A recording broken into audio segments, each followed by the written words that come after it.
This is Democratic Congressman Alan Grayson. He's down in Florida. Remember, he was elected to the House. Then he lost his seat, and then he won it right back again. And so he's a very vocal member of the House, very liberal, big limousine liberal. One of the wealthiest members of the House of Representatives, by the way, but classic limousine liberal.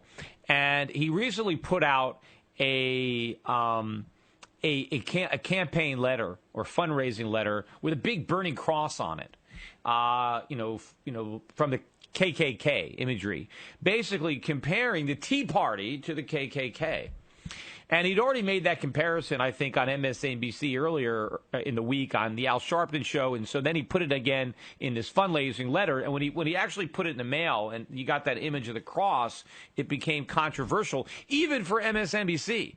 Because you got Martin Bashir, which is very sympathetic, obviously, to Grace's perspective. Even he's a little, squeamish about the burning cross on the fundraiser. So listen to some of this interview. Let's pick it up here with cut number 3.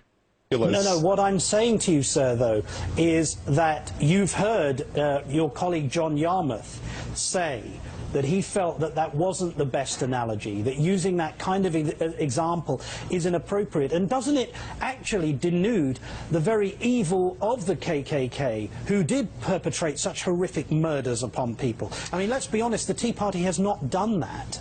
I imagine that John Yarmouth does not have emails from Tea Party members going to him saying, "Go to hell, Jew boy," or "I wish that it were you on that cross." So maybe John Yarmouth does see it differently from the way Grayson, I do. I receive emails from people regularly describing me in the most inappropriate terms and asking that I be murdered and shot and hung. I accept that that happens.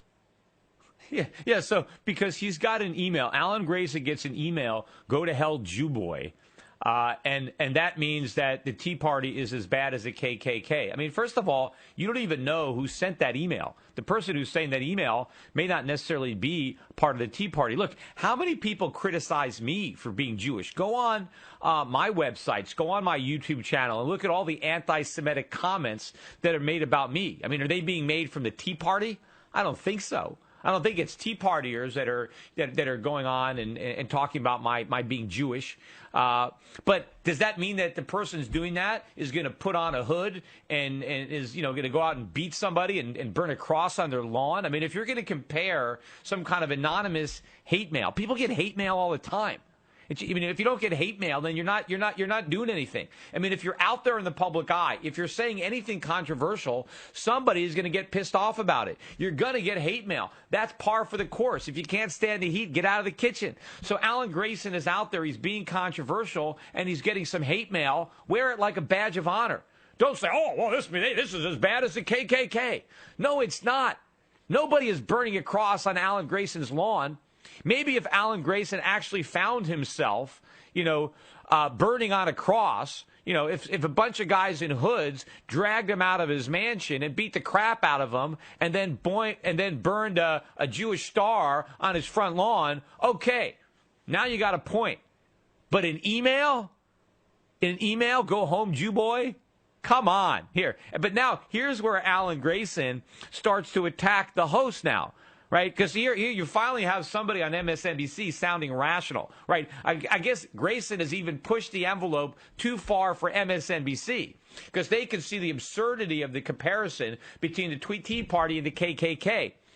It may be not so much that they like the Tea Party, but they don't want to let the KKK off the hook. They don't want to diminish how bad the KKK was. And by the way, underneath those masks was a bunch of Democrats. That's who the KKK was. They were all Democrats in the Ku Klux Klan, right? They never want to talk about that. But listen to how Alan Grayson, then fights back here and digs in his heels on his KKK comparison. Here, this is the next cut, number 4. The point I'm simply making to you is that is it appropriate to use such heinous crimes and to analogize them when describing the Tea Party when you and I know members of the Tea Party have not perpetrated murders or lynchings? And the point I'm making to you, Martin, is that if you don't speak out against it, then in effect you're collaborating with it. And in fact, if you give someone like me a hard time for speaking out against it, then maybe you're collaborating with it. I am not collaborating with it, but Representative Alan Grayson, we've run out of time. Thank you, sir, for joining. See, I would have taken offense by that comment. So basically, he's saying the fact that you're calling me out on my BS means you're in on the conspiracy. You might as well join the Tea Party, right? You're part of the problem if you're not just endorsing what I'm saying, right? That the Tea Party is so bad that we need to compare them to the KKK. We should compare them to Nazis, right? That's how bad they are, right? And if you object to those comparisons for any reason, then you're part of the problem, right? You're part of this big conspiracy. You're part of that right-wing Tea Party conspiracy. No, I mean, how far out on the fringe does Alan Grayson have to venture? I mean, all this, look, this is all fear-mongering, scare-mongering, the exact stuff that Alan Grayson tries to accuse Republicans of doing. That's exactly what he's doing. He's trying to fan the flames of racism. He's the fear-monger. He's doing that to raise money. These are fundraising letters. What he's trying to do is stir up these hornets' nests. He's trying to so outrage people that they send him money, so that he doesn't have to spend as much of his own money or his wife's money on his campaigns. That's what he's doing. It's about money for Alan Grayson. It's not really about the Tea Party. It's about what kind of letters are likely to result in more money coming in so that I can stay in Congress, which is really what I care about. That's the problem. He really should have, apologized for that, and, as a Jew, too.